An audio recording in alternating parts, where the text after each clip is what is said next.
안녕하세요. 최상욱의 부동산 신부름센터 센터장 최상욱입니다. 11월 셋째 주네요 벌써. 와, 겨울이 돼가는 것 같습니다. 요즘 날이 영하로 내려가고 아침 출퇴근 시간이 굉장히 쌀쌀하더라고요. 퇴근 시간대도 그렇고요. 모두들 뭐 건강하고 그 다음에 따뜻하게 그렇게 퇴근하셨으면 좋을 것 같고요. 오늘도 11월 셋째 주 부동산 시장과 자산 시장 전반에 있는 굉장히 중요한 뉴스들을 한 주간 긁어와가지고 오늘 또 라이브로 전달해 드리도록 하겠습니다.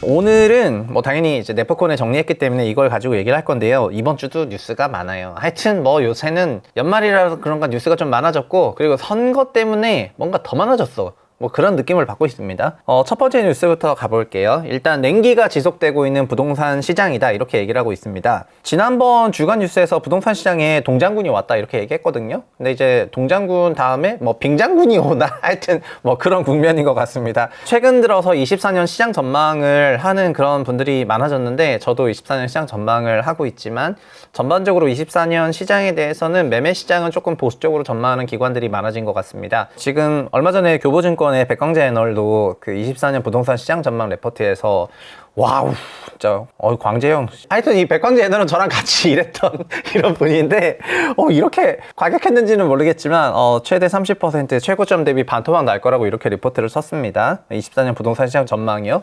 그리고 하나증권의 김승준 애널도 지난주에 하나증권 연간 전망 포럼을 했거든요. 네, 내년도 시장 전망은 매매가를 마이너스로 전망을 했어요.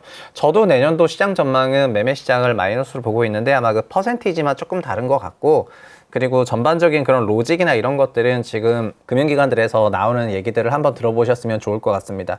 저희 같은 그런 민간 기관들만 이렇게 얘기를 하는 게 아니라, 전 또 유튜버죠. 제도권 금융기관들도 얘기를 하지만 저 같은 뭐 이런 유튜버들도 이렇게 시장 전망하는 그런 시기이기 때문에 시장 전망 얘기를 하고 있는데, 전체적으로는 LTV, 그러니까 결국 DSR 대출 부담, 그 다음에 가계대출 억제 정책, 이런 것들을 가지고 얘기를 많이 하고 있고요. 최근에는 강남 3구에서도 실거래가 하락이 다시 조금 나오고 있다, 이런 얘기들 많이 들어보셨을 것 같습니다. 일부 아파트에 대한 얘기들이 나오는데, 사실은 이런 일부 아파트들 얘기도 좋지만 범강남권이라고 할 수 있는 서초 강남 송파에서 대단지 아파트가 밀집되어 있는 게 송파구잖아요. 그래서 송파구에 있는 몇몇 단지들은 굉장히 예민하게 시장 분위기를 잘 반영을 하고 있거든요. 그리고 광교라든가 이런 경기도권 분위기를 잘 파악할 수 있게 하는 그런 몇 개 단지들이 있는데, 그런 단지들이 8월, 9월 고점 이후에 실거래가가 10월, 11월 되면서 다시 재하락하는 일들이 지금 조금 발생을 하고 있어요.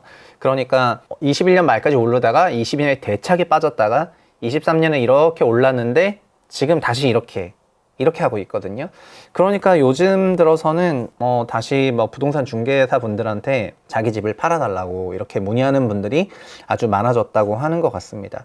여튼 고점비 다시 재조정을 받으면서 소위 재하락에 대한 그런 얘기들을 점점 많이 하는 것 같습니다. 잘 아시겠지만 저도 채부심에서 10월에 추석이 끝나고 나서 다소 도발적인 제목이었는데 가짜 강세장이 끝나간다 이렇게 얘기했었잖아요. 그래서 사람들이 댓글에 너는 진짜 가짜 어떻게 구분하냐, 진짜 가짜 간별사냐 이렇게 했는데, 어떻게 보면은 특례론이 만들었던 한시적 강세장이 끝나간다는 거를 그렇게 얘기했는데, 지금 시장 분위기는 그렇게 조금 기록이 되는 것 같다, 이렇게 말씀드리겠습니다. 그 다음 두 번째는 주담대 금리가 신용대출 금리보다 더 비싸지고 있다, 이런 얘기인데요. 이렇게 시장이 전반적으로 침체가 되는 거는 결국 대출 제도인데, 대출은 제도와 금리에 영향을 받잖아요. 근데 금리가 현재 대출 상품 금리가 조금 올라가고 있는 그런 국면이라고 보시면 될 것 같습니다. 저희가 대출 상품 금리의 기저가 되는 게 코픽스 금리인데, 코픽스가 15일마다 이렇게 한 달치 금리를 공개를 하거든요. 그래서 11월 15일에도 코픽스가 공개가 됐는데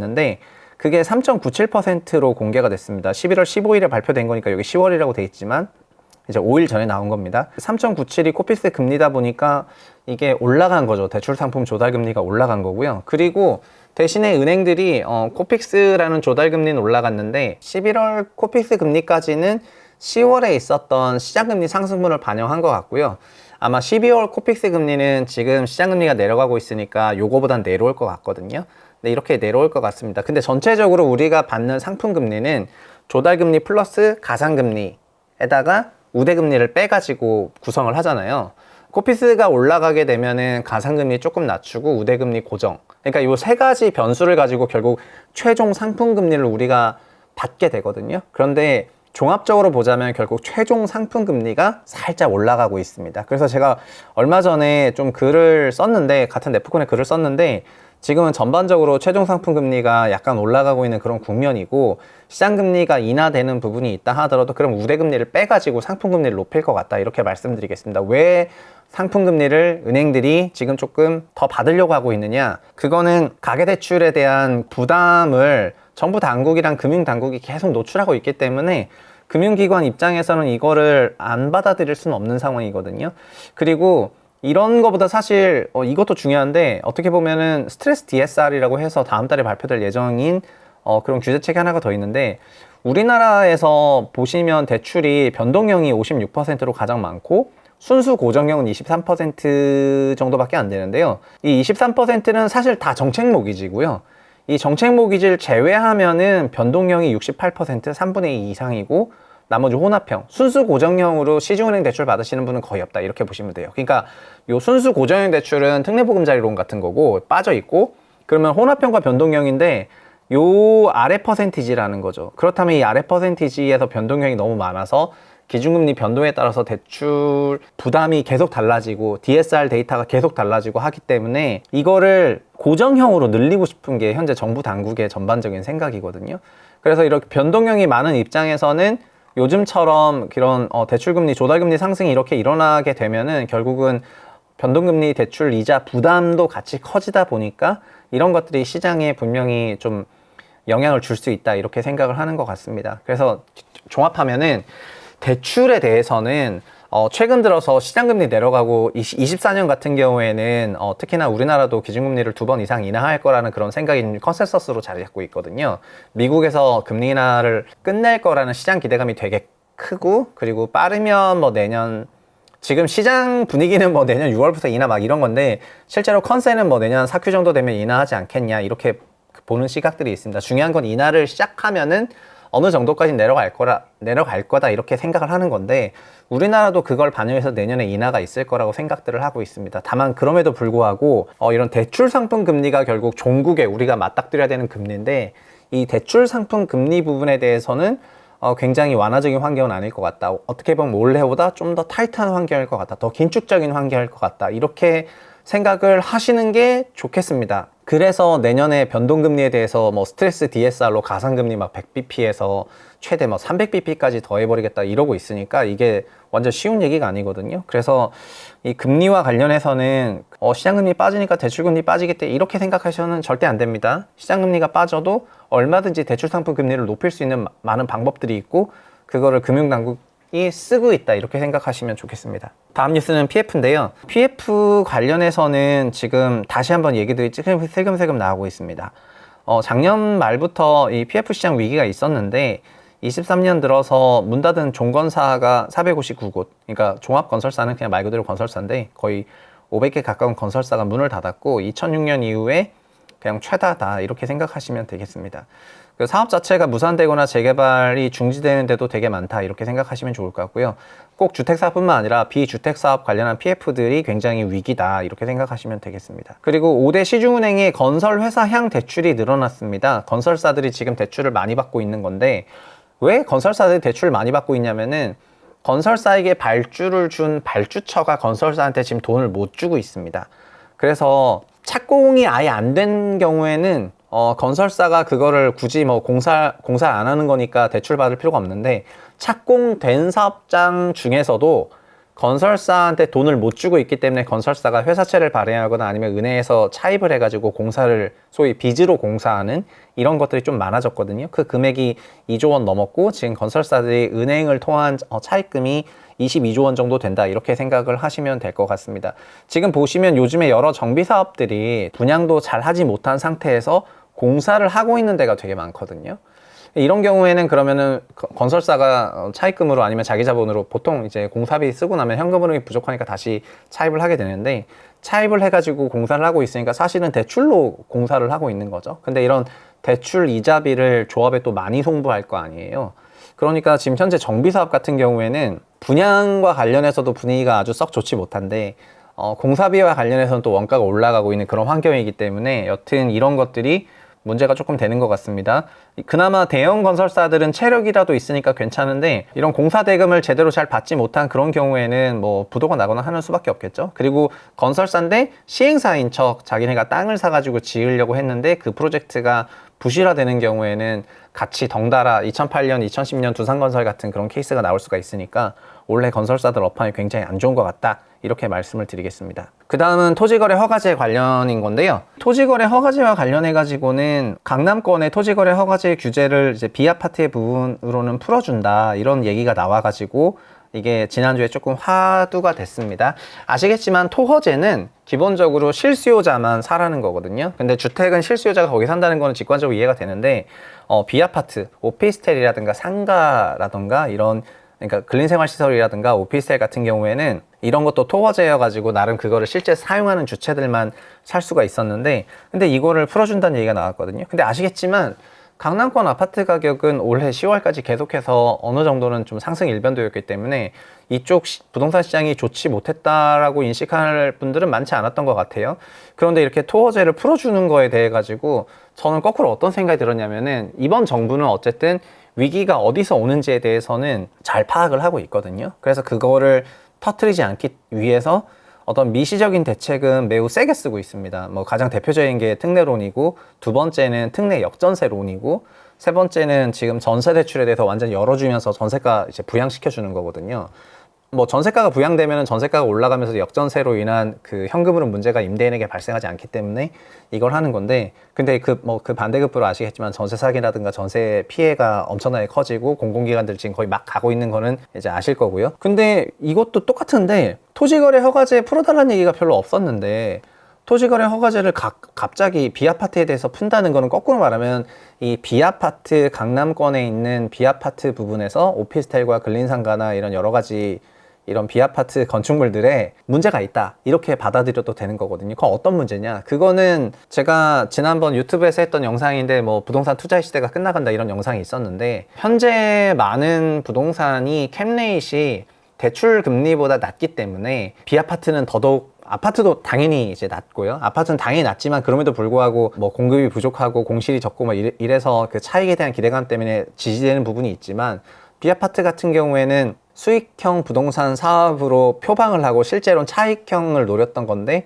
이것도 지금 투자 성과가 잘 안 나오니까 여기서 완전 문제가 발생을 하고 있는 거거든요. 근데 이 문제가 발생하는 그거를 해결하기 위해서는 결국 투자자가 그런 부동산을 받아줘야 된다고 생각했기 때문에 토지거래 허가제를 비아파트 부분에 대해서 풀어줬다, 이렇게 저는 생각을 하고 있습니다. 그러니까 비아파트라고 하면은 뭐 강남권도 엄밀히 말하면 빌라나 이런 것들이 있긴 하잖아요. 빌라도 있고 오피스텔도 있는데 최근 들어서 오피스텔이 다시 뭐 여러 가지 경로에서 문제가 되고 있거든요. 그러니까 오피스텔 같은 거를 전세를 둬가지고 전세를 매매를 거의 딱 붙여서 그거를 차익을 약간 노리려고 했었던 경우가 있는데, 그런 게 구도가 깨졌을 때 결국 그 부동산을 처분해야 되는데, 실수요자한테 처분해야 되는데 여기 강남 3구는 아시겠지만 자가 점유율이 50%도 안 되는 구거든요. 그러면 투자자가 더 많다는 거니까 그거를 실수요자가 살 수 있는 수요풀이 작다는 건데, 그래서 이런 문제가 발생을 하니까 이렇게 좀 풀어주는 게 아닌가 싶습니다. 그래서 저한테는 이게 시장의 그 부정적인 면을 많이 더 환기시키는 그런 뉴스였다, 이렇게 생각하겠습니다. 일각에서는 토지거래 허가제를 풀어주면 되게 좋아지지 않느냐 이런 생각을 하시는 분들도 계신데, 주택 부분에 대해서는 분위기가 상반기 괜찮았으니까 그냥 냅둔 건데 비아파트 부분에서 문제가 좀 심각했기 때문에 풀어준 게 아닌가, 다른 말하면 심각한 문제가 있는 것 같다, 이렇게 와닿았다, 이렇게 말씀드리겠습니다. 지난주에 발표됐던 뉴스 중에 하나가 그 정부가 공급갭 대책을 내겠다고 해서 신규 택지를 발표를 했는데, 신규 택지 관련해서는 제가 영상도 라이브도 한번 했죠. 근데 5개 신도시를 발표를 했고, 보시는 것처럼 수도권에 3개, 비수도권 2개 했습니다. 그 양은 당연히 수도권이 더 많은데 구리 토평이나 오산 세교, 용인 이동지구 이렇게 있고요. 이런 3개 지구는 구리 토평 2가 있으니까 1이 있다는 거고, 오산 세교 3은 1, 2가 있다는 거잖아요. 용인 이동 같은 경우에는 새로 만들어지는 건데, 여기도 사실은 그 바로 옆에 테크노폴리스라고 하는 그런 어떤 신도시 지역이 있기 때문에 용인 이동지구도 인접해서 만들어지는 거거든요. 그래서 주로 산업단지들이랑 연결돼 가지고 만들어진다는 점에서 굉장히 시사점이 있는 그런 단지들이었다고 할 수 있을 것 같고요. 구리는 여기고, 오산은 이상하게 생겼는데 요 가운데가 2번이고 여기가 3번이고 1은 요 위에 있는 거고요. 용인 이동지구는 요렇게 생겼는데 여기 이거 정갈처럼 생겼는데 요 정갈 오른쪽 옆구리가 그 테크노폴리스 지구고, 요 남쪽이 시스템 반도체 지역이 되겠습니다. 청주시 서원구고, 나머지가 청주 서원구에 있는 분평 2지구인데 여기도 아파트 밀집 지역이 되겠고요. 여기 화북 2지구인데 옆에 아파트 또 그 화북 1지구가 또 있거든요. 그래서 이렇게 다 기존 신도시 지역이랑 연계해가지고 확장해서 짓는 형태로 5개를 발표를 했습니다. 그래서 27년 상반기에 최초 사전 청약을 한다 이렇게 할 예정이고, 지금 이제 발표했으니까 뭐 하겠죠. 사실 3기 신도시도 기억하시겠지만 18년 9월 21일 날에 첫 발표했고 19년 2월부터 본격적으로 발표했으니까 그거를 사전 청약을 시작을 한 게 22년, 21년 이때쯤부터 했잖아요. 그래서 지금 발표하는 것들도 25년까지 신규 택지 지구 지정 다 끝낸 다음에 그 다음에 이제 계획을 하겠다 이렇게 얘기했으니까 좀 기다리시면 될 것 같습니다. 그리고 생애 최초 아파트 인기 지역 탑3, 이거 나름 꽤 시사점이 있는 기사여가지고 제가 좀 시간을 들여가지고 많이 좀 봤습니다. 요새 이런 여러 가지 재밌는 기사들이 많이 나오는 것 같습니다. 이게 부동산 인포에 따르면 올 한 해 생애 최초 매수가 가장 많이 일어났던 데가 인천 서구랑 화성이랑 평택이라고 합니다. 사실 화성은 반도체의 도시고요. 반도체 IT의 도시고, 평택은 뭐 반도체의 도시죠. 둘 다 삼성전자의 도시고, 그 마지막이 이제 인천 서구가 되겠습니다. 인천 서구도 사실 집이 진짜 어마어마하게 많아요. 근데 해당 지역의 경우 1월부터 10월까지 1만 건 내외로 생애 최초 매수가 발생을 했고, 올 한 해 매수세가 주도된 지역이기도 하다 이렇게 말씀드리겠고요. 화성과 평택은 거의 준산업도시고, 뭐 인천 서구에도 뭐 하나금융 본사, 요 하나 드림타운이 크진 않지만 어쨌든 인천 서구도 대규모 주거지다 이렇게 말씀드리겠습니다.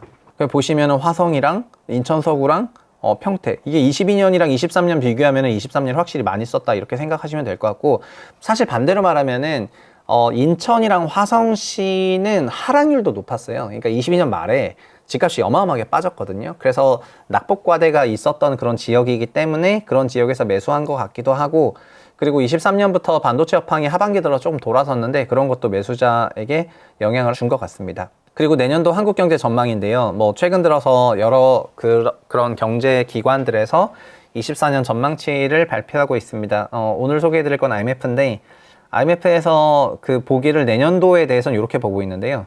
일단은 GDP는 올해 1.4, 내년 2.2%로 국내 증권사들보다는 조금 더 높게 보고 있습니다. 국내 증권사들은 2.0 살짝 아래로 보는 데도 있거든요. 그래서 2% 전후로 요즘에 컨센서스가 맞춰지고 있고요.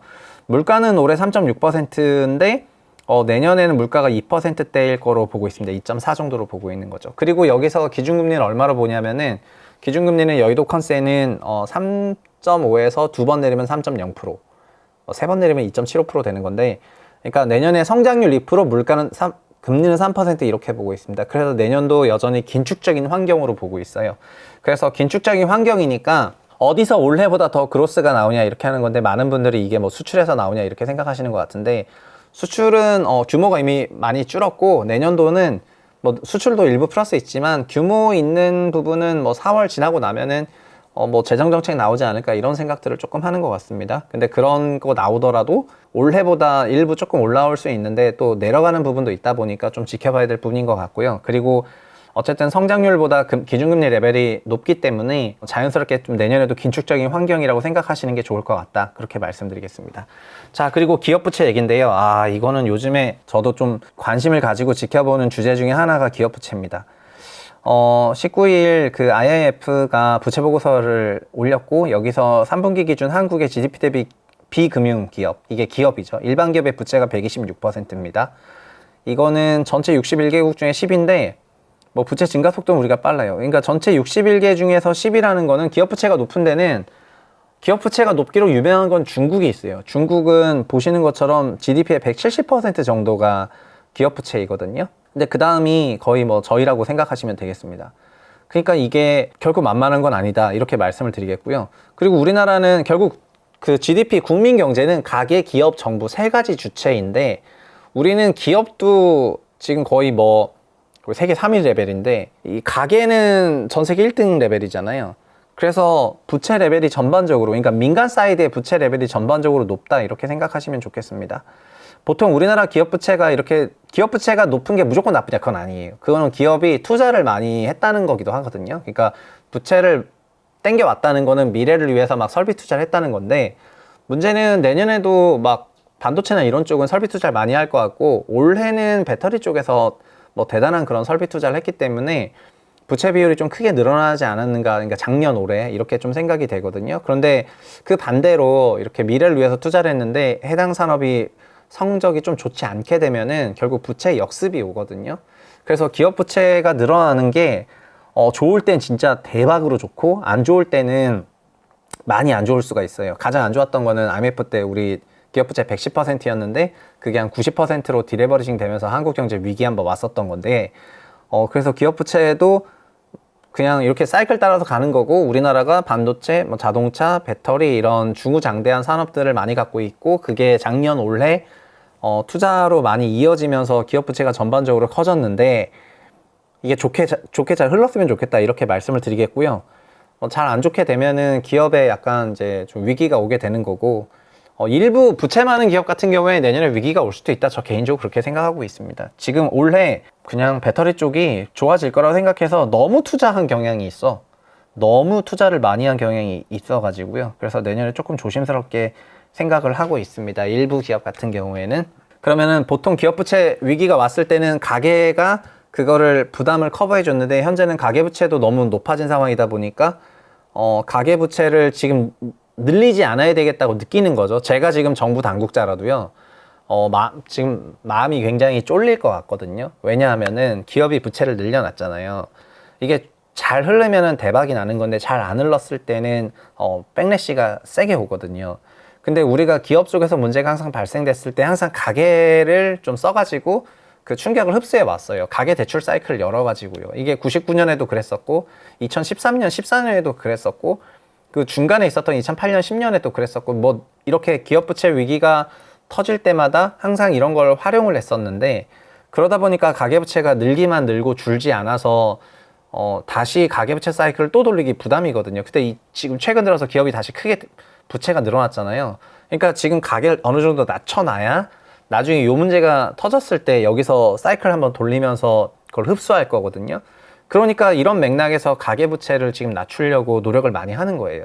가계부채를 낮추려고 노력을 많이 했는데 가계부채가 잘 안 줄어들고 있죠. 왜냐하면은 정책모기지가 있고 전세대출이 있으니까 이 두 개로 막 펌핑이 되잖아요.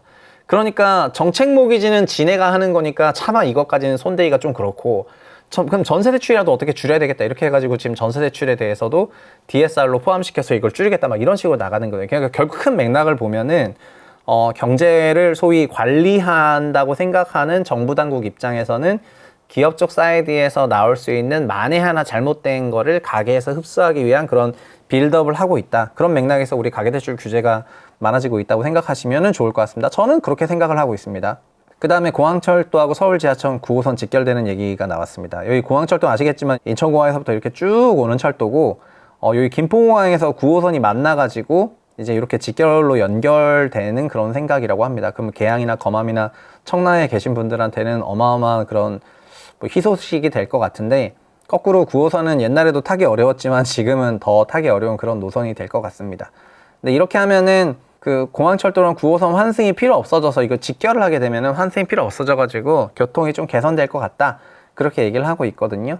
어쨌든 그럼 환승 없이 쭉 이용할 수 있다는 거니까 인천 서부권에, 인천권에 사시는 분들 같은 경우에는 굉장히 좋은 뉴스일 수도 있을 것 같습니다. 그리고 이게 주말에 일산을 달궜던 뉴스, 일산 서구에서 지하주차장 중에 기둥 하나가 이렇게 터져 나갔습니다. 요 기둥에 지금 오른쪽 사진 보시면은 그 서포트를 받쳐놨죠.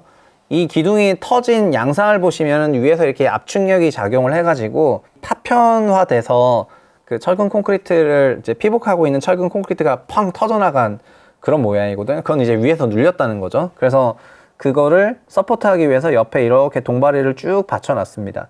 그리고 이런 동바리를 받쳐놓은 거는 이 기둥이 담당해야 되는 하중 양을 계산해서 받쳐놓기 때문에 사실 이렇게 받쳐놓게 되면은 별 문제는 없어지는데요.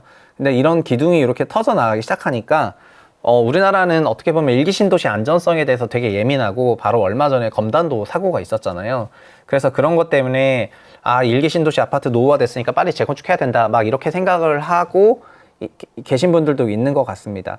근데 이제 요 정도 기둥 하나 빠졌다고 하더라도 사실은 막 이런 다른 구조체가 서로 이제 힘을 분산해서 받고 있기 때문에 뭐 이제 건물 그 자체의 구조적인 문제는 전 없을 거라고 생각을 하는데, 다만 심리적인 부분에서 사람들을 또 많이 건드리겠죠. 그렇게 개인적으로 생각을 하고 있습니다. 이것도 안전진단 점검하고 하다 보면은 결국은 어떤 형태든지 간에 어떤 보완이 있지 않겠냐 이렇게 생각을 하고 있고요. 콘크리트 타설 부분에 벽돌과 경화된 콘크리트 덩어리를 집어넣으면서 철근과 콘크리트 사이에 유격이 생기고 압축 강도가 떨어지면서 철근이 터져나왔다. 이게 한 오래되고 나서 그래서 보관 기둥 넣고 정밀 안전 진단 하겠다 이렇게 얘기를 하고 있습니다. 그리고 이 뉴스는 저한테 좀 충격을 줬습니다. 일단 이거는 매일경제가 보도를 했는데 가계빚 우려가 커지니까 정책모기지 60% 축소한다 이겁니다. 그러니까 아까도 말씀드렸지만 가계부채에 대해서 막 잡으려고 하고 있는데 두 가지가 가계부채 증가 요인이죠. 지금 첫 번째는 전세, 두 번째는 정책모기지죠. 근데 정책모기지를 올해 한 50조 정도 쓸 건데 내년에 21조, 거의 60%를 줄인다 그래가지고 일단 완전 충격받았습니다. 아직 확정이 아닙니다. 근데 이런 걸 막 검토한다는 걸 보면은 가계대출에 대해서 얼마나 그 진심인가를 좀 알 수 있지 않나 이런 생각이 좀 들더라고요. 가계부채 관련 부담이 높아진 상황 속에서 가계대출 급증 원인으로 지목되는 게 두 개 있죠. 정책모기지, 전세. 근데 신생아론만 내년에 27조 했잖아요. 신생아론만 27조 했는데 여기서 이렇게 어떻게, 그러니까 내년에 주택 구입 자금을 위한 특례 디딤돌류가 35조 정도 되고 27조가 신생아론이거든요. 근데 그거를 이렇게 여기서 60% 축소한다? 그래서 이게 그냥 검토 중인가? 이렇게 그냥 개인적으로 생각하고 있습니다. 어쨌든 12월 중에 뭔가 가계부채 관련한 추가적인 어떤 내용들이 나올 것 같은데 그거를 위한 빌드업은 지금 많이 하고 있습니다. 많이 하고 있고요. 정책모기지는 아시겠지만 19년부터 30조씩 계속해서 활용됐었는데 올해는 9월 말까지 35조 원이고 연말까지 가면은 뭐 한 45조 가까이 사용이 될 것 같습니다. 작년에 17조 사용됐기 때문에 올해는 2배 정도 사용이 됐고 이게 상당한 영향력을 행사했는데 근데 이거를 그렇게 줄인다고 하니까 저도 좀 충격이고 어쨌든 귀추가 주목되는 그런 내용이라고 하겠고요. 그리고 정책모기지 이전에 사실은 전세대출이 대출 증가의 큰 원인이거든요. 전세 시장은 지금 내려왔지만 900조 이상 시장이고 160조 원 규모 전세 대출이 있지만 740조 원의 자기 자본이 있기 때문에 얼마든지 대출을 통해서 커질 수가 있어요. 그래서 전세랑 정책모기지 딱 마지막 남은 대출 두 개가 되겠네요. 이 두 개에 대해서 어떤 스탠스를 가질지 좀 지켜봐야지 될 것 같습니다. 전반적으로는 그래서 지금 지난주에 했었던 내용들이랑 이번 주 내용들이랑 가계부채와 관련해서 계속해서 규제를 향한 빌드업을 해 나가고 있다는 것을 아실 수가 있을 것 같고요. 그리고 알게 모르게 전체적으로 보면은 그런 상황들이 있어서 정부가 막 선제적으로 강남 3구의 토지거래 허가제를 일부 다 해제하고 비아파트 쪽으로 이런 정책들도 쓰는 것 같습니다. 그리고 지금 시장을 보면은 전반적으로는 결국은 내년 시장 어떻게 되냐 이런 거에 대한 관심들이 많아지신 것 같고요. 그리고 저도 내년 시장이 어떻게 될지에 대해서는 유튜브를 통해서 또 뭐 제가 되도록이면 앞으로 어떤 생각이 있냐면은 되도록이면 다른 채널 출연을 잘 안 하려고 하고 있습니다.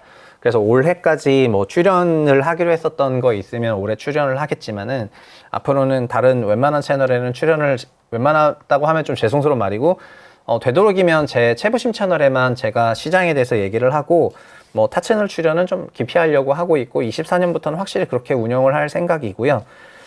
그리고 시장 얘기를 저도 제 채널에서 많이 하고 있는데 영상이라는 게 장점이 있고 단점이 있는데 장점 같은 경우에는 시각화 자료를 같이 볼 수 있다는 점에서 장점인 것 같고 두 번째는 제 목소리 톤이 전달되는 게 영상의 장점이거든요. 이제 글로 시장 전망을 하게 되면은 글에서는 그 톤이 확실히 느껴지지 않기 때문에 글을 읽은 다음에 그 다음에 영상을 통해서 이 사람이 얼마 만에 그런 어떤 톤으로 얼만큼 확신이 있어서 이런 것들을 체크하실 때는 영상이 중요를 하죠. 그래서 글과 영상은 상호 보조적으로 작동한다고 생각하는데 제가 유튜브를 하고 있지만 뭐 네프콘 통해 가지고 글도 쓰고 있기 때문에 24년 전망에 대해서는 리포트를 길게 썼고요. 풀리포트를 만들어 가지고 구독하시는 분들은 다 보실 수 있도록 했습니다. 그래서 24년 전망 부분에 대해서는 제가 전망과 전략을 하는데 전략은 이제 얼마 전에 막 광고를 했으니까 전망 부분은 이렇게 리포트를 냈고요. 그래서 24년 시장 전망에 대해서 그 PDF 인덱스를 만들었습니다.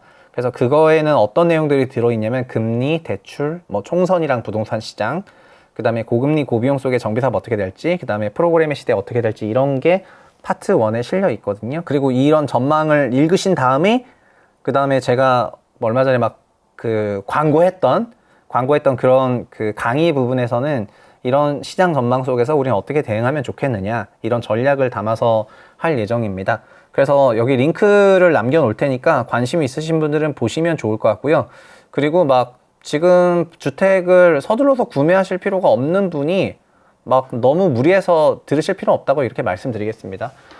어떻게 보면은 부동산이라는 것도 막 굉장히 큰 돈이 들어가는 그런 자산이고 부동산 시장에 대해서 공부를 해야 되는 건 또 사실인데 공부를 위해서 그냥 쓸데없는 돈을 계속 쓰다 보면은 결국 그 돈도 다 날아가는 돈이 되거든요. 그러니까 지금 필요해서 공부하면 모르겠는데 너무 무리해서 막 돈 쓰실 필요 없다 이렇게 말씀을 드리겠습니다. 그리고 어떻게 보면은 좋은 공부는 실제로 현장에 있는 경우가 좀 더 많거든요. 그리고 경력이 좀 길고 주변에 멘토링 할 수 있는 분들이 있다면 주변에서 찾는 것도 좋은 방법이라고 개인적으로 생각을 합니다. 무조건 뭐 어떤 한 방향으로 무조건 이렇게 된다, 무조건 저렇게 된다 이런 확언에 찬 방식보다는 이렇게 될 확률과 저렇게 될 확률을 상호 비교해 주는 쪽이 오히려 더 도움도 될 수 있다고 생각하고요. 그게 귀찮으니까 우리 어느 한 군데에 의존을 하고 싶은 건데 그 귀찮음은 몇 억짜리 귀찮음입니다. 그러니까 세상 모든 일에 귀찮을 수 있지만 최소한 집 문제에 대해서만큼은 귀찮지 말아야 된다고 말씀을 드리고 싶고요. 본인이 스스로 공부하시는 게 제일 좋은데 제 채널을 보거나 제 네프콘을 보거나 하는 것도 도움이 많이 되겠지만 다른 이제 좋은 내용들도 많이 참고하셔가지고 본인 스스로 이렇게 결정을 내리시면 좋겠고 누가 등 떠밀어서 막 결정하게 되셨을 때는 후회밖에 남지 않거든요. 뭐 그러니까는 자기가 선정해가지고 자기가 위험을 다 체크하고 이렇게 하는 게 아니라 뭐 누가 좋아진대 뭐 어디가 어떻게 된대 뭐 어디 얼마까지 올라간대 뭐 이렇게 얘기를 해가지고 뭐 어디가 뭐 이렇게 해서 등 떠밀려서 그걸 하게 되면은 문제가 되겠죠. 그러니까 결국 얻어야 되는 건 주식도 마찬가지고 모든 정보는 다 자기가 스스로 공부하셨으면 좋을 것 같고 뭐 정말 들어야 될 필요가 없는 사람들까지도 와서 들을 필요는 없다고 말씀드리겠습니다. 전 내년에 주택 마련을 고민하는 사람들이 이거를 들었으면 좋겠다는 거지 이쪽에 막 선수들이 와가지고 듣진 않았으면 좋겠다 이렇게 말씀을 드리겠습니다. 그래서 오늘 준비한 거는 이렇게 마무리 짓도록 하겠고요. 다음 주에도 한 주간 있었던 중요한 뉴스들을 정리해서 잘 요약을 해가지고 전달해 드리도록 하겠고요. 인트로 때도 말씀드렸는데 날이 추워졌습니다. 그래서 건강 유의하시고 행복한 한 주 보내시길 바라겠습니다. 감사합니다.